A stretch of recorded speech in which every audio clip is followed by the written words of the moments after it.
ಧರ್ಮಸ್ಥಳದಲ್ಲಿ ಎಸ್ಐಟಿ ತನಿಖೆ ಚುರುಕು ಪಡ್ಕೊಳ್ತಾ ಇದೆ. 5 ಕಡೆಗಳಲ್ಲೂ ಕೂಡ ಯಾವುದೇ ಒಂದು ಅಸ್ಥಿಪಂಜರದ ಕುರುಹು ಕೂಡ ಸಿಕ್ಕಿಲ್ಲ. ಧರ್ಮಸ್ಥಳದ 5 ಕಡೆ ಶವಗಳನ್ನ ಹೊತ್ತಿದ್ದೀನಿ ಅನ್ನುವಂತ ಒಂದು ಪ್ರದೇಶಗಳಲ್ಲಿ ತನಿಖೆಯನ್ನ ನಡೆಸಲಾಗಿದೆ. ಅಲ್ಲಿ ಅಗೆಯುವಂತ ಕಾರ್ಯವನ್ನ ನಡೆಸಲಾಗಿದೆ.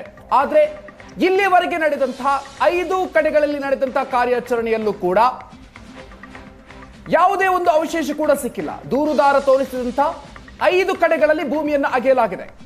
ಆದ್ರೆ ಯಾವುದೇ ಅವಶೇಷ ಕೂಡ ಅಲ್ಲಿ ಸಿಕ್ಕಿಲ್ಲ. 2 ದಿನದ ಕಾರ್ಯಾಚರಣೆಯಲ್ಲಿ ಎಸ್ಐಟಿಗೆ ಯಾವುದೇ ಅವಶೇಷ ಸಿಕ್ಕಿಲ್ಲ ಅಂತ ಗೊತ್ತಾಗ್ತಾ ಇದೆ. 5 ಸ್ಥಳದಲ್ಲಿ 12 ಶವಗಳನ್ನ ಹೂತಿದ್ದೆ ಅಂತ ದೂರುದಾರ ಹೇಳ್ಕೊಂಡಿದ್ದ. 5 ಸ್ಥಳದಲ್ಲಿ ಭೂಮಿ ಅಗೆದಿದೆ ಎಸ್ಐಟಿ. ಆದ್ರೆ ಯಾವುದೇ ಕಳೆಬರ ಕೂಡ ಅಲ್ಲಿ ಸಿಕ್ಕಿಲ್ಲ. ಧರ್ಮಸ್ಥಳದಲ್ಲಿ ಎಸ್ಐಟಿ ತನಿಖೆಯನ್ನ ನಡೆಸ್ತಾ ಇದೆ. ಆದ್ರೆ ಅಸ್ಥಿಪಂಜರಕ್ಕೆ ಸಂಬಂಧಪಟ್ಟಂತೆ ಯಾವುದೇ ಸುಳಿವು ಕೂಡ ಅಲ್ಲಿ ಇಲ್ಲ. ದೂರುದಾರನ ಮುಂದೆಯೇ ಆತ ಸೂಚಿಸಿದ ಪ್ರಕಾರವೇ ಎಸ್ಐಟಿ ಟೀಮ್ ನೇತೃತ್ವದಲ್ಲಿ ಭೂಮಿಯನ್ನು ಅಗೆಯಲಾಗಿದೆ. ಇನ್ನು ಇವತ್ತು ಸ್ಥಳಕ್ಕೆ ಎಸ್ಐಟಿ ಮುಖ್ಯಸ್ಥ ಪ್ರಣವ್ ಮೊಹಂತಿ ಅವರು ಕೂಡ ಆಗಮಿಸಿದ್ರು. ಅವರ ಸಮ್ಮುಖದಲ್ಲೂ ಕೂಡ ಕಾರ್ಯಾಚರಣೆಯನ್ನು ಮುಂದುವರೆಸಲಾಗಿತ್ತು.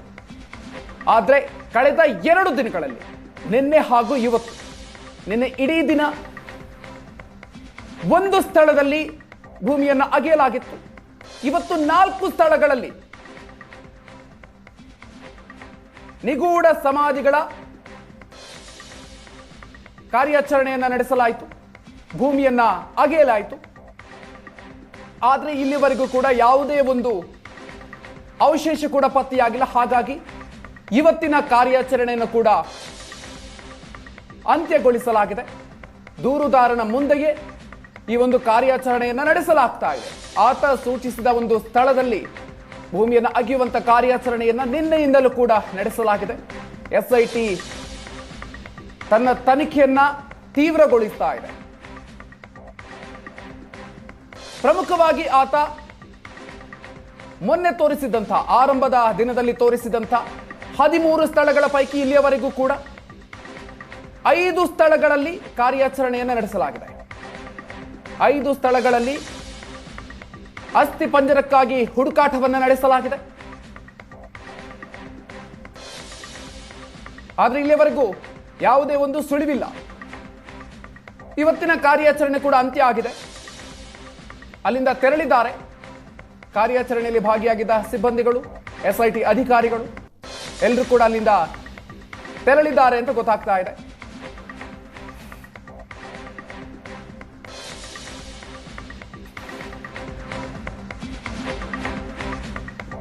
ಧರ್ಮಸ್ಥಳದ ಕಾಡಿನಲ್ಲಿ 13 ಸ್ಥಳಗಳನ್ನ ಅನಾಮಿಕ ದೂರುದಾರ ಗುರುತಿಸಿದಂತ 13 ಸ್ಥಳಗಳಲ್ಲಿ 50ಕ್ಕೂ ಹೆಚ್ಚು ಶವಗಳನ್ನ ಹೂತಿದ್ದೆ ಅಂತ ದೂರುದಾರ ಹೇಳಿದ್ದ ಅನ್ನುವಂತ ಮಾಹಿತಿ.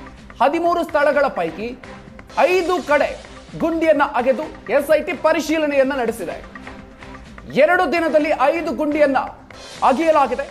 ಆದ್ರೆ ಇಲ್ಲಿಯವರೆಗೂ ಕೂಡ ಅಸ್ಥಿಪಂಜರ ಅದಕ್ಕೆ ಸಂಬಂಧಪಟ್ಟಂತೆ ಯಾವುದೇ ಸುಳಿವು ಕೂಡ ಇಲ್ಲ. ಇನ್ನು ನಾಳೆಯಿಂದ ಉಳಿದ 8 ಸ್ಥಳಗಳಲ್ಲಿ ಮತ್ತೆ ಶವಗಳ ಶೋಧ ಕಾರ್ಯವನ್ನ ಮುಂದುವರಿಸಲಾಗುತ್ತೆ. ನಾಳೆ ಇನ್ನೂ ಕೂಡ ಹೆಚ್ಚಿನ ಸಿಬ್ಬಂದಿಯನ್ನ ಬಳಸಿಕೊಂಡು ಕಾರ್ಯಾಚರಣೆಯನ್ನ ನಡೆಸುವಂತಹ ಸಾಧ್ಯತೆ ಇದೆ.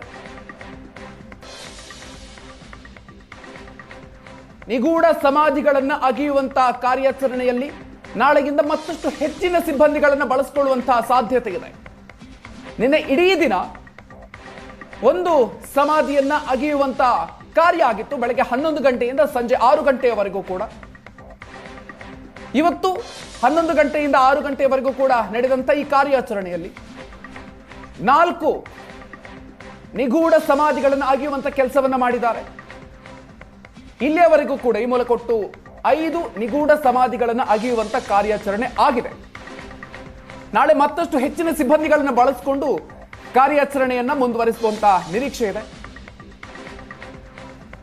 ಇನ್ನು ನಿನ್ನೆಯಿಂದ ನಡೀತಾ ಇರುವಂತಹ ಕಾರ್ಯಾಚರಣೆಯನ್ನು ನಾವು ಗಮನಿಸ್ತಾ ಹೋಗೋದಾದ್ರೆ, ಮೊದಲನೇ ಗುಂಡಿಯಲ್ಲಿ 15 ಅಡಿ ಅಗಲ ಹಾಗೂ 8 ಅಡಿ ಆಳ ಗುಂಡಿಯನ್ನು ತೋಡಲಾಗಿತ್ತು. ಆದ್ರೆ ಯಾವುದೇ ಒಂದು ಕುರುಹು ಕೂಡ ಅಲ್ಲಿ ಸಿಕ್ಕಿಲ್ಲ.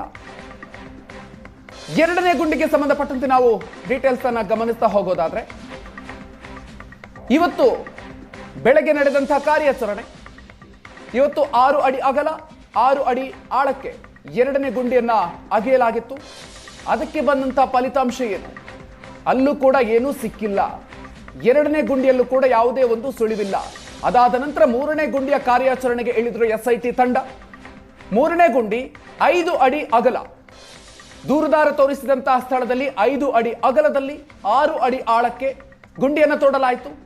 ಆದರೆ ಅಲ್ಲೂ ಕೂಡ ಯಾವುದೇ ರೀತಿಯಲ್ಲೂ ಕೂಡ ಸುಳಿವು ಸಿಕ್ಕಿಲ್ಲ. ಕಳೆಬರಕ್ಕೆ ಸಂಬಂಧಪಟ್ಟಂತ ಯಾವ ಅವಶೇಷವೂ ಕೂಡ ಅಲ್ಲಿ ಇರಲಿಲ್ಲ. ಇನ್ನು 4ನೇ ಗುಂಡಿಗೆ ಸಂಬಂಧಪಟ್ಟಂತೆ 5 ಅಡಿ ಅಗಲ 6 ಅಡಿ ಆಳ ಗುಂಡಿ ತೋಡಿ ಅಲ್ಲೂ ಕೂಡ ಪರಿಶೀಲನೆಯನ್ನು ನಡೆಸಲಾಗಿದೆ.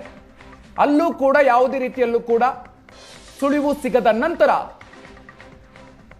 ದೂರುದಾರ ತೋರಿಸಿದಂಥ 5ನೇ ಸ್ಥಳವನ್ನ ಶೋಧವನ್ನ ಮಾಡೋದಕ್ಕೆ ಮುಂದಾದ್ರು SIT ಅಧಿಕಾರಿಗಳು. ಇನ್ನು 5ನೇ ಗುಂಡಿಯಲ್ಲೂ ಕೂಡ 5 ಅಡಿ ಅಗಲ 6 ಅಡಿ ಆಳವನ್ನ ಮಾಡಿದ್ರು ಕೂಡ ಯಾವುದೇ ಒಂದು ಸುಳಿವಿಲ್ಲ. ಸೊ ಹೀಗಾಗಿ ನಿನ್ನೆ 11 ಗಂಟೆಯಿಂದ ಇವತ್ತು ಸಂಜೆ 6 ಗಂಟೆವರೆಗೆ ನಡೆದಿರುವಂತಹ ಈ ಕಾರ್ಯಾಚರಣೆಯಲ್ಲಿ ಇಲ್ಲಿಯವರೆಗೂ ಒಟ್ಟು 5 ಗುಂಡಿಗಳನ್ನು ಅಗೆದಿದ್ದಾರೆ. ದೂರುದಾರ ತೋರಿಸಿದಂತಹ 5 ಪ್ರದೇಶಗಳಲ್ಲಿ ಆತನ ಮಾರ್ಗದರ್ಶನದ ಪ್ರಕಾರ ಆತ ಸೂಚಿಸಿದ ರೀತಿಯಲ್ಲೇ ಕಾರ್ಯಾಚರಣೆಯನ್ನು ನಡೆಸಲಾಗಿದೆ. ಆದರೆ ಇಲ್ಲಿಯವರೆಗೂ ಕೂಡ ಆತ ಹೇಳಿದಂತೆ ಯಾವ ಒಂದು ಕಳೆ ಬರದ ಸುಳಿವು ಕೂಡ ಸಿಕ್ಕಿಲ್ಲ. ನಾಳೆ ತನಿಖೆಯನ್ನ ಕಾರ್ಯಾಚರಣೆಯನ್ನು ಮುಂದುವರೆಸಲಾಗುತ್ತೆ.